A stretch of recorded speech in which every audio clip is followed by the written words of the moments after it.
কোন বিজ্ঞানে তৈরি করে দিয়েছে বলো? তাহলে আমাদের জন্মের আগেই ঈশ্বর আমাদের কত ভালোবাসেন, আমরা কি করে ভালো থাকবো, কি করে জীবন বাঁচাবো, কি খাবো।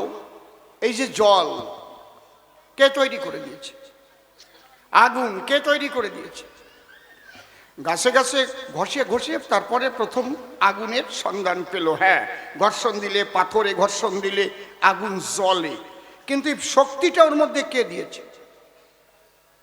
এই জন্য আইনস্টাইন একদিন চুপ করে কি কি ভাবতে ভাবতে বলে ফেলেছে, ও মাই গড। পাশের থেকে একজন ছাত্র বলছে, স্যার আপনি ও মাই গড বললেন কেন? বলছে, তুমি শুনে ফেলেছ? হ্যাঁ আমি শুনেছি আপনি ও মাই গড বলেছেন। খুব দীর্ঘশ্বাস নিয়ে বলে, আমি না মহাশূন্যে আমার মনটা নিয়ে আমি সৌরজগতে চলে গেছিলাম। কিরকম? বলে, আমি দেখছিলাম সূর্যকে নিয়ে প্রদক্ষিণ করছে পৃথিবী, পৃথিবীকে প্রদক্ষিণ করছে চাঁদ, সূর্যের যে সংসার নেপচুন, প্লুটো, মঙ্গল, বুধ, বৃহস্পতি, এর একটা অবস্থান, প্রত্যেকটার অবস্থান আমি দেখছিলাম। তারপর আমি ভাবছিলাম যে সূর্য থেকে পৃথিবী কতটুকু দূরত্বে থাকবে, কতটুকু গতিবেগে ঘুরবে, তার কক্ষপথ কোথায় হবে, এবং পৃথিবীকে নিয়ে যে চাঁদ ঘুরে ঘুরে আসবে, আবার সূর্যকেও প্রদক্ষিণ করবে, তাহলে চাঁদই বা পৃথিবী থেকে কতটুকু দূরত্বে থাকবে, আর তার গতিবেগ কত হবে, তার কক্ষপথ কোথায় হবে, এগুলো তো আমরা কেউ তৈরি করে দেইনি এই মহাশূন্যে। তাহলে আমরা নাকি অঙ্কশাস্ত্রে অনেক পাকা হয়ে গেলাম। তাহলে ওই অঙ্কশাস্ত্রটা ওখানে গিয়ে এটাকে কে অবস্থিত করেছে? তাই আমি ভাবতে ভাবতে ও মাই গড বেরিয়ে গেছে মুখ দিয়ে। বুঝলেন কি? খাঁটি ধর্ম কথা এগুলো। আমি যেগুলো বলছি, আমি যে ধর্ম কথা বলবো সেগুলো বিশ্ব মানবের কল্যাণের জন্য বলবো। যে কয়দিন বেঁচে আছি সেটা বলবো। আর আমি যখন কবিগান গাইতে দাঁড়াবো, আমার মুখ দিয়ে একটা রাজনীতির রও বেরোবে না, তাহলে জিভটা কেটে দেবেন আপনারা। এটা আমার আলাদা প্ল্যাটফর্ম। এই প্ল্যাটফর্ম হরিবাসরের প্ল্যাটফর্ম, চৈতন্য মহাপ্রভুর প্ল্যাটফর্ম, রাধা কৃষ্ণের প্ল্যাটফর্ম। এই প্ল্যাটফর্ম প্রেমের প্ল্যাটফর্ম। এখানে কারো আসতে কোনো বাধা নাই। যে কেউ এখানে এসে গান শুনতে পারেন, সবাই শুনবেন, সবার জীবনের পরিবর্তন আসবে। আগে আমাদের মানুষ হতে হবে, সাধু আগে হলে কাজ হবে না। আমি মানুষ কতটুকু এইটা আমার কাছে আগে জিজ্ঞেস করে দেখি না। যাক, তাহলে গুরু লাগে কেন? গুরু হচ্ছেন জীবনের কাণ্ডারি, যে পথ দেখায়, যে পথের দিশারি।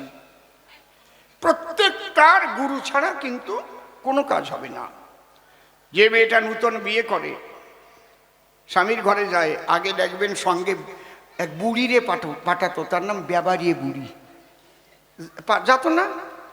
ওইগুলো শিখাই দিত, শোন এইভাবে এই করবি, এইভাবে স্বামীর সেবা করবি, এইভাবে রান্না করবি। শিখাতো নাকি? শিখাতো তো। এখন আর ব্যাবারিয়ে বুড়ি লাগে না, আগে একটু বাচ্চা অবস্থায় বিয়ে হতো তো। এখন তো আর বলা যাবে না, এখন হ্যাঁ মোবাইলে বিয়ে টিয়ে হয়ে যায় আর কি। এখন সব বোঝে সবাই।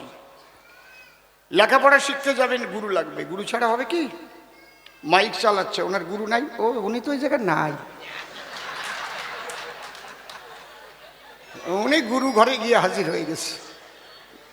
জয় হরি বল। গুরু আপনার লাগবে,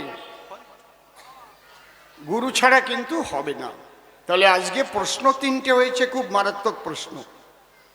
যে চাষিরা দেখলাম সারা পৃথিবী ঘুরে ঘুরে চাষিরা তাদের বীজ বুনায়, তাতে ফসল হয়। তাহলে গুরু যে কানে বীজ দেয়, যাকে বলে বীজ মন্ত্র, এতে কি ফসল হয়? প্রশ্ন করেছে না কি মা? তাহলে জানবেন না এগুলো, আপনারা শুনবেন না? জবাব তো আমি দেব। 2 নম্বর প্রশ্ন করেছে, মহাপ্রভু বলল হরিনাম ছাড়া গতি নাই। হরের নাম ও হরের নাম ও হরের নাম ওইব কেবলম কলৌ নাস্তেব নাস্তেব নাস্তেব গতির অন্যথা। সেই মহাপ্রভু যখন রায় রামানন্দের কাছে গেলেন, তখন কান্তা প্রেমের শ্রেষ্ঠত্ব দিলেন। তাহলে আমরা কি কান্তা প্রেম করব না হরিনাম করব? তিন নম্বরের প্রশ্ন কি করেছে? নিতাই গৌর দুটি ভাই, দুই দিকেতে দেখতে পাই, একজন সন্ন্যাসী একজন গৃহবাসী। তাহলে আমরা কার দলে আসি? আমরা কি সন্ন্যাসী হব নাকি বিয়ে করে সংসার করব? কোনটা শ্রেষ্ঠ হবে? দেখেছেন কি মারাত্মকের এক একটা প্রশ্ন, ব্রড কোশ্চেন, খুব বড় বড়। তাহলে আমি চেষ্টা করব আপনাদের কাছে এর জবাবগুলো উপস্থাপনা করবার। আজকে আমাদের সনাতন হিন্দু ধর্মের যে মাইথোলজি, সেই মাইথোলজির উপরে আমাদেরই কবি গান হবে। আমি যখন আবার বাংলাদেশে গান করতে যেতাম, মমতাজ বেগম গান দিত, আরিফ দেওয়ান গান দিত, সুফি মণ্ডল গান দিত, সব মুসলমান শ্রোতার, সেখানে একজনও হিন্দু ছিল না। আমরা এক জায়গায় সেই গাড়ি ভাড়া করে উলুধ্বনি দেওয়ার জন্য কয় মারে নিয়ে আইছিলাম, বুঝতে পারছেন? গাড়ি ভাড়া করে অনেক 10 কিলোমিটার দূরের থেকে কয় মাকে, যে একেবারে কেউ উলুধ্বনি দেবে না, এটা তো কেমন হয়ে যায়। এইরকম জায়গায় আমি গান করেছি, সেখানে কোরআন হাদিস নিয়ে গান হয়, সেগুলো আমার করা আছে না।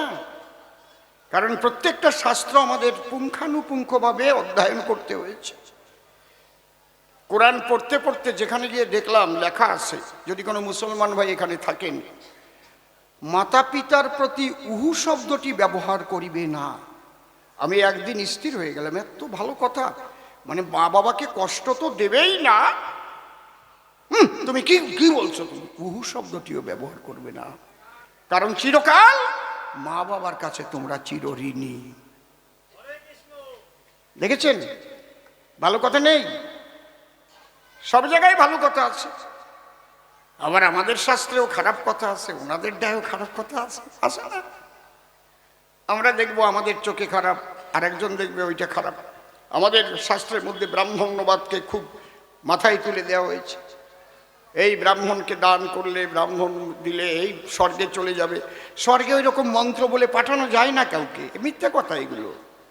আত্মা কখনো কেউ মন্ত্র দিয়ে স্বর্গে পাঠাতে পারে না, গীতায় কোনো জায়গায় লেখা নাই। গীতায় লিখেছে অন্তকালে চ মাম এব শরণ মুক্তা কলেবরং য প্রয়াতিশ তদ্ভাবং যাত্রী নস্তত্র সংশয় জঞ্জং বাপি শরণং ভাব ত্যাজত্যন্তে কলেবরং। যে যে ভাব লইয়া দেহ ত্যাগ করে আত্মা, সেই ভাব অনুসারে তার কর্ম অনুসারে আবার পুনর্জন্ম লাভ করে। তা আমি মন্ত্র দিয়ে তাকে কোথায় পাঠাবো? ঠেলিয়ে স্বর্গে? হয় না। এগুলো আমাদের কিছু এমন কিছু রয়েছে, এমন কিছু জিনিস ঢুকানো আছে যার দ্বারায় মানুষ প্রভাবিত হয়ে আছে, এগুলো ছাড়ারও উপায় নাই। বুঝেছেন কি বলছি? খারাপ ভালোগুলোকে আমাদের বুঝতে হবে, এই জন্যে শিক্ষিত হওয়া দরকার। এই জন্যে বাবা গুরুচাঁদ ঠাকুর বলে গেছেন, যদিও তোরা করিস ভিক্ষা, ছেলে মেয়ে দিবি শিক্ষা। শিক্ষিত সমস্ত সন্তানদের স্কুলে পাঠাবেন, কেউ যেন অশিক্ষিত না থাকে।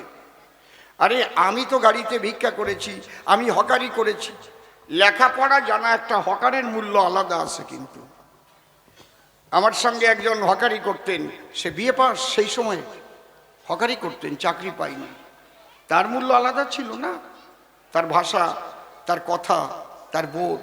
তাহলে আপনারা সন্তানকে যদি শিক্ষিত করতে না পারেন, তাহলে শাস্ত্র থেকে মূল ক্ষীর কিন্তু তুলে নেবার যোগ্যতা তার হবে না। ওই উনি যেটা বলিছে সেইটা শুনবে। প্রত্যেকটা মানুষকে সুশিক্ষিত করার জন্য সচেষ্ট থাকতে হবে, সে হিন্দু হোক, মুসলিম হোক, খ্রিস্টান হোক, বৌদ্ধ হোক, তার জন্যই সর্বশিক্ষা অভিযান। সবাই শিক্ষিত হোক। হরিবল। এবার আমরা ঠাকুরের নামে ধরে দিয়ে পাল্লার যে আলোচনা তার মধ্যে যাচ্ছি।